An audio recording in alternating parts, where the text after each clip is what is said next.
Week 4, Day number 23, January 23. Today we read Genesis chapter 50, Exodus chapter 1 and chapter 2, and Matthew chapter 15. Genesis chapter 50. Then Joseph fell on his father's face and wept over him and kissed him. And Joseph commanded his servants, the physicians, to embalm his father. So the physicians embalmed Israel. 40 days were required for him, for such are the days required for those who are embalmed. And the Egyptians mourned him for 70 days. Now when the days of his mourning were past, Joseph spoke to the household of Pharaoh, saying, If now I have found favor in your eyes, please speak in the hearing of Pharaoh, saying, My father made me swear, saying, Behold, I am dying. In my grave which I dug for myself in the land of Canaan, there you shall bury me. Now therefore please let me go up and bury my father, and I will come back. And Pharaoh said, Go up and bury your father as he has made you swear. So Joseph went up to bury his father, and with him went up all the servants of Pharaoh, the elders of his house, and all the elders of the land of Egypt, as well as all the house of Joseph, his brothers, and his father's house. Only their little ones, their flocks, and their herds they left in the land of Goshen. And there went up with him both chariots and horsemen, and it was a very great gathering.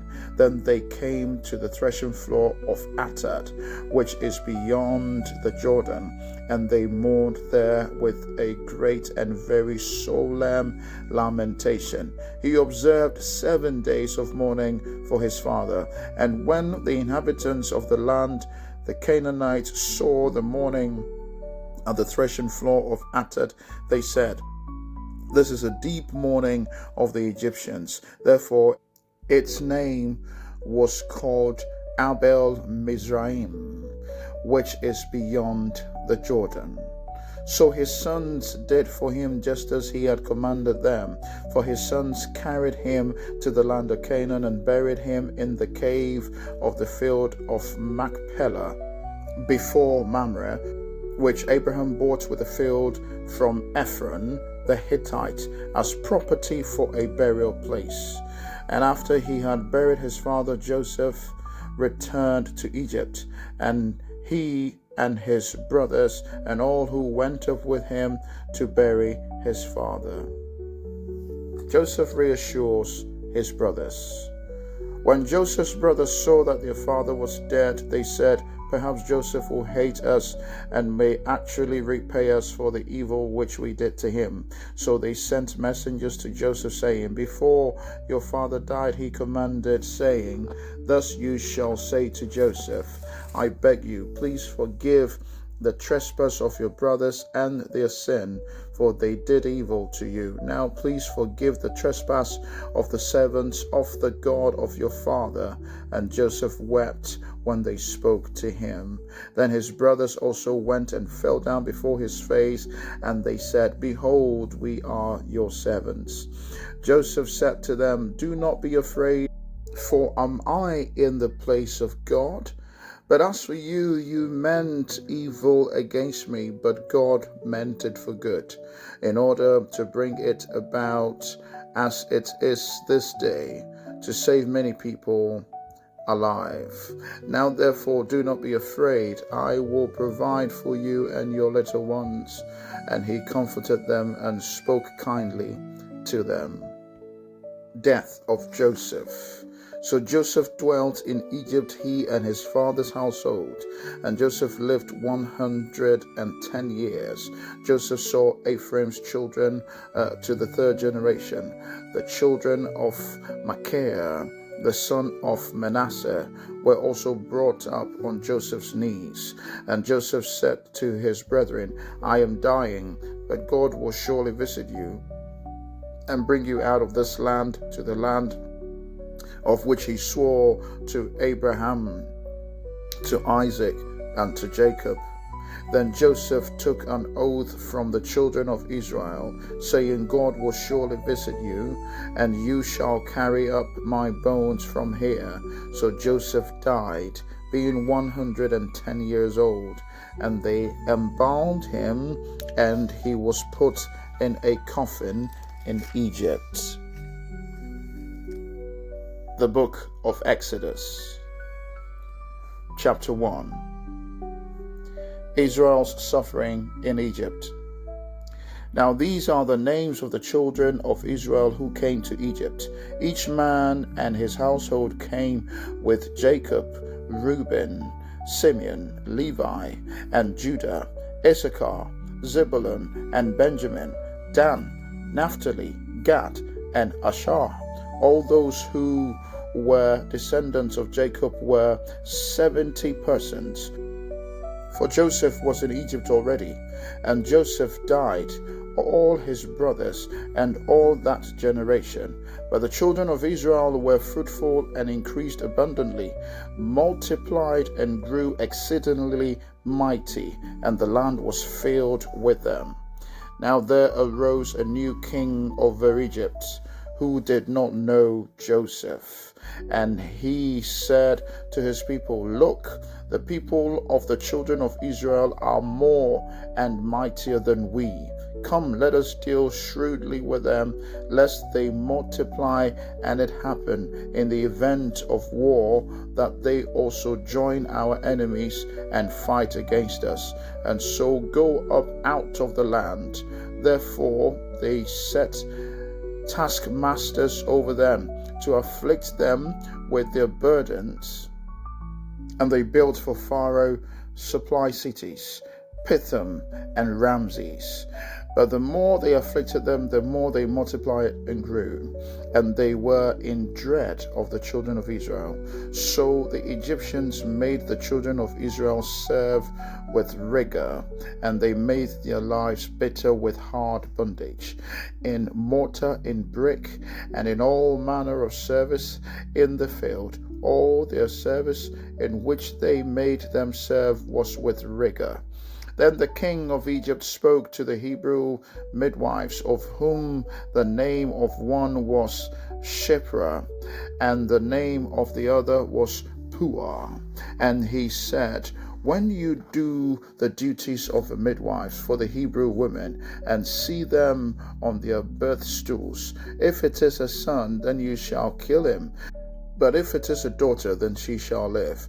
But the midwives feared God, and did not do as the king of Egypt commanded them, but saved the male children alive. So the king of Egypt called for the midwives and said to them, Why have you done this thing, and saved the male children alive? And the midwives said to Pharaoh, Because the Hebrew women are not like the Egyptian women, for they are lively and give birth before the midwives come to them. Therefore God dealt well with the midwives, and the people multiplied and grew very mighty. And so it was, because the midwives feared God, that he provided households for them. So Pharaoh commanded all his people, saying, Every son who is born you shall cast into the river, and every daughter you shall save alive. Chapter 2. Moses is born. And a man of the house of Levi went and took as a wife a daughter of Levi. So the woman conceived and bore a son. And when she saw that he was a beautiful child, she hid him 3 months. But when she could no longer hide him, she took an ark of bulrushes for him, daubed it with asphalt and pitch, put the child in it, and laid it in the reeds by the river banks. And his sisters stood afar off to know what would be done to him. Then the daughters of Pharaoh came down to bathe at the river, and her maidens walked along the riverside. And when she saw the ark among the reeds, she sent her maids to get it. And when she opened it, she saw the child, and behold, the baby wept. So she had compassion on him and said, "This is one of the Hebrews' children." Then his sister said to Pharaoh's daughter, "Shall I go and call a nurse for you from the Hebrew woman, that she may nurse the child for you?" And Pharaoh's daughter said to her, "Go." So the maiden went and called the child's mother. Then Pharaoh's daughter said to her, "Take this child away and nurse him for me, and I will give you your wages." So the woman took the child and nursed him, and the child grew, and she brought him to Pharaoh's daughter, and he became her son. So she called him his name Moses, saying, "Because I drew him out of the water." Moses flees to Midian. Now it came to pass in those days, when Moses was grown, that he went out to his brethren and looked at their burdens, and he saw an Egyptian beating a Hebrew, one of his brethren. So he looked this way and that way, and when he saw no one, he killed the Egyptian and hid him in the sand. And when he went out the second day, behold, 2 Hebrew men were fighting, and he said to the one who did the wrong, "Why are you striking your companion?" Then he said, "Who made you prince and judge over us? Do you intend to kill me as you killed the Egyptian?" So Moses feared and said, "Surely this thing is known." When Pharaoh heard of this matter, he sought to kill Moses, but Moses fled from the face of Pharaoh and dwelt in the land of Midian. And he sat down by a well. Now the priests of Midian had 7 daughters, and they came and drew water, and they filled the troughs to water their father's flocks. Then the shepherd came and drove them away. But Moses stood up and helped them, and watered their flock. When they came to Reuel, their father, he said, "How is it that you have come so soon today?" And they said, "An Egyptian delivered us from the hand of the shepherds, and he also drew enough water for us and watered the flock." So he said to his daughters, "And where is he? Why is it that you have left the man? Call him, that he may eat bread." Then Moses was content to live with a man, and he gave Zipporah his daughter to Moses, and she bore him a son, and he called his name Gershom. For he said, "I have been a stranger in a foreign land." Now it happened in the process of time that the king of Egypt died. Then the children of Israel groaned because of the bondage, and they cried out, and their cry came up to God because of the bondage. So God heard the groaning, and God remembered his covenant with Abraham, with Isaac, and with Jacob. And God looked upon the children of Israel, and God acknowledged them. Genesis chapter 15. Defilement comes from within. Then the scribes and the Pharisees who were from Jerusalem came to Jesus, saying, "Why do your disciples transgress the tradition of the elders? For they do not wash their hands when they eat bread." He answered and said to them, "Why do you also transgress the commandments of God because of your traditions? For God commanded, saying, 'Honor your father and your mother,' and he who curses the father or mother, let him be put to death. But you say, 'Whoever says to his father or mother, whatever profit you might have received from me is a gift to God, then he need not honor his father or mother. Thus you have made the commandment of God of no effect by your tradition. Hypocrites! Well did Isaiah prophesy about you, saying, 'These people draw near to me with their mouth and honor me with their lips, but their heart is far from me, and in vain they worship me, teaching as doctrines the commandments of men.' When he had called the multitudes to himself, he said to them, Hear and understand. Not what goes into the mouth defiles a man, but what comes out of the mouth that defiles a man. Then his disciples came and said to him, Do you know that the Pharisees were offended when they heard this saying? But he answered and said, Every plant which my heavenly Father has not planted will be uprooted. Let them alone, they are blind leaders of the blind.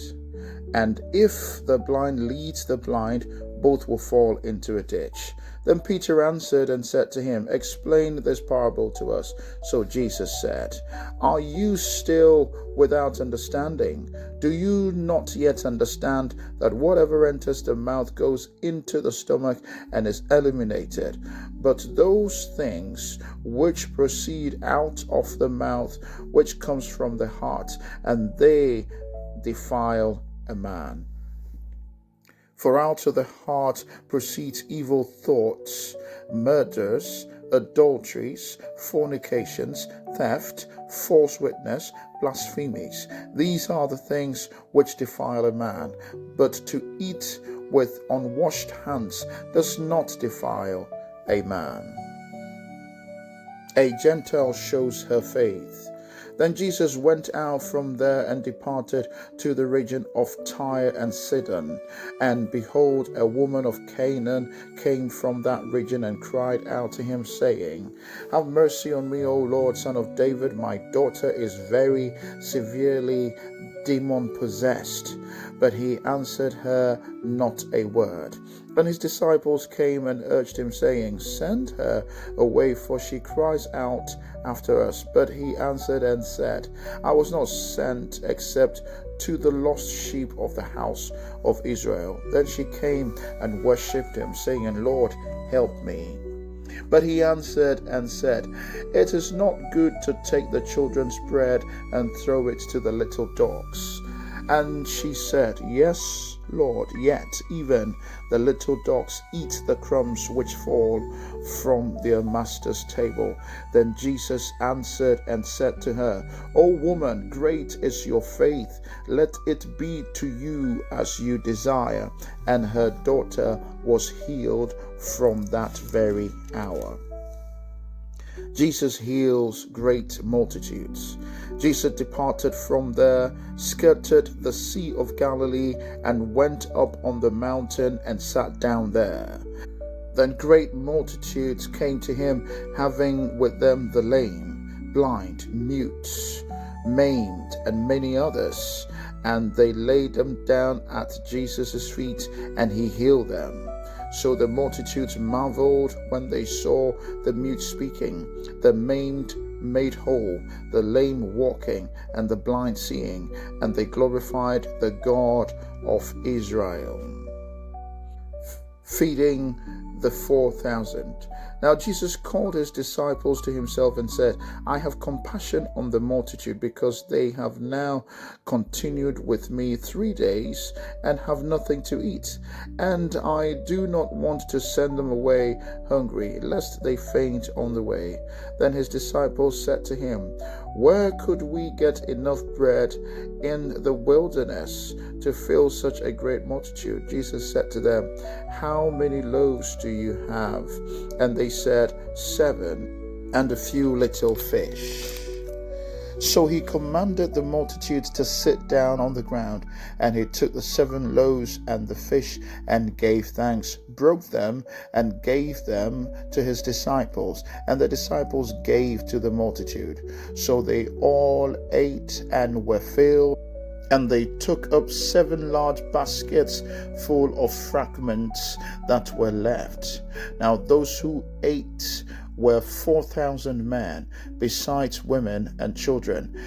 And he sent away the multitudes, got into the boat, and came to the region of Magdala. End of today's reading.